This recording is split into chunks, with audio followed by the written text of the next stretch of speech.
So today I'm going to be installing a cold air intake on my buddy's 2017 Audi A4 Pristine package.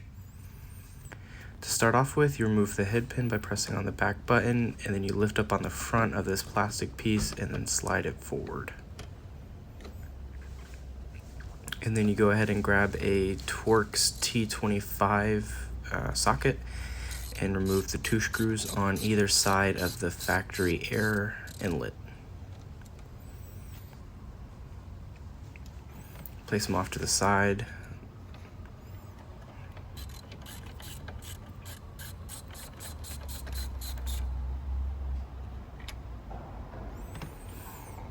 And then you go ahead and just pull back and up a little bit and it just pops right out of there. Alright, and then you go ahead and get what I believe was a 8mm for the coupler, and then you have to undo the vacuum line from the side of the intake pipe. It's relatively on there. I recommend grabbing it and twisting it side to side to try and break it loose with a pair of pliers. And then from there you just pull on up. I ended up pulling the airbox out of the grommets first so that I could pull it up as one big unit, and then it popped right out of there.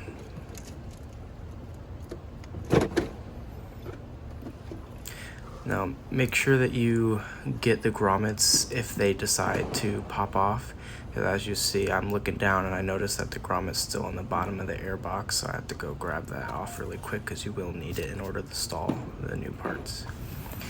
And then you take your heat shielding and it slides into the grommets, and then you can tighten down once you have everything set up so that you can get the perfect fitment that you're looking for.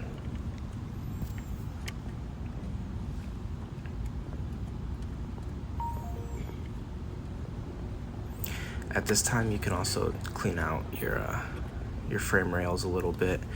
I was working at my buddy's garage because I had to replace some other parts and he wasn't able to drive to me, so I didn't have my full toolkit and or the ability to clean it.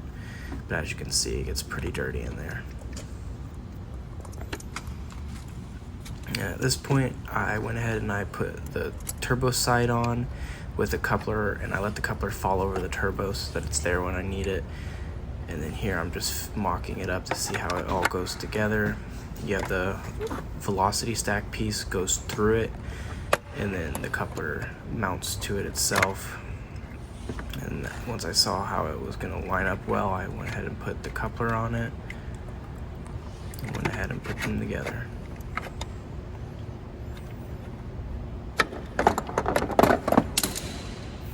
It's a good time to mention that this is from CTS Turbos, and it retails for about $300.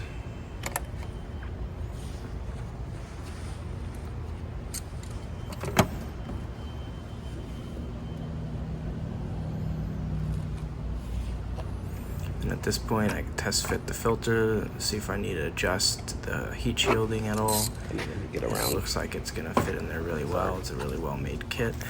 So at this point, I go ahead and I tighten down the bolts that hold it to the grommet.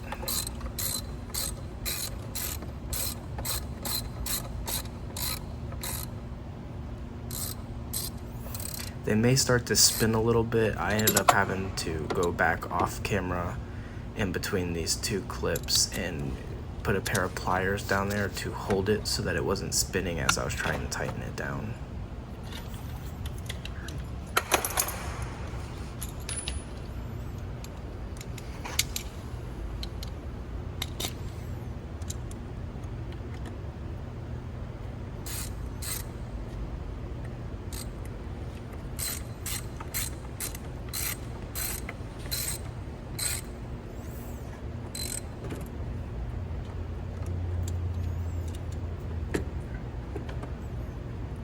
Should I be tight enough?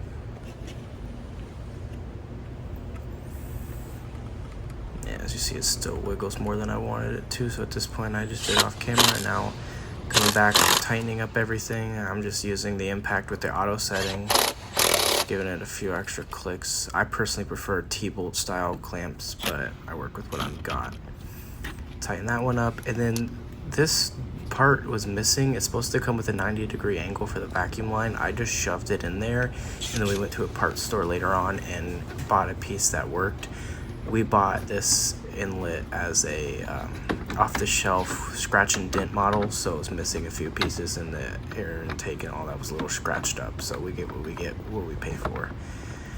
Then at this point, you go ahead and you reinstall the factory air inlet.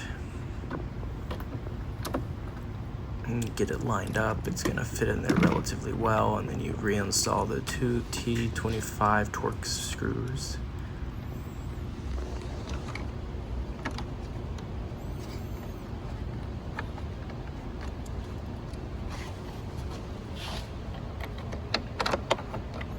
I would say this is a relatively easy install. They give you some instructions that you can print out that I had, and I just reviewed it beforehand. But once you read it once, you really don't need to go back and look at them because it's such a simple install. Even with me having to do a few things off camera, this install took no more than 20 minutes. And then you just reinstall. You gotta push it in. You can see the line of dirt so you know how far to push it in. And then it just snaps down in the front very easily.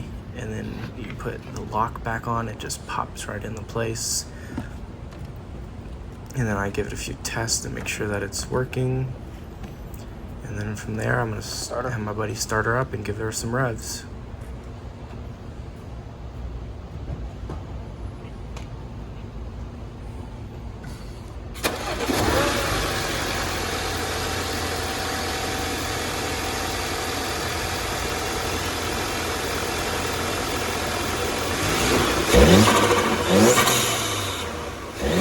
As you hear, it sounds pretty nice. If this helps you any, just give me a like and subscribe, please.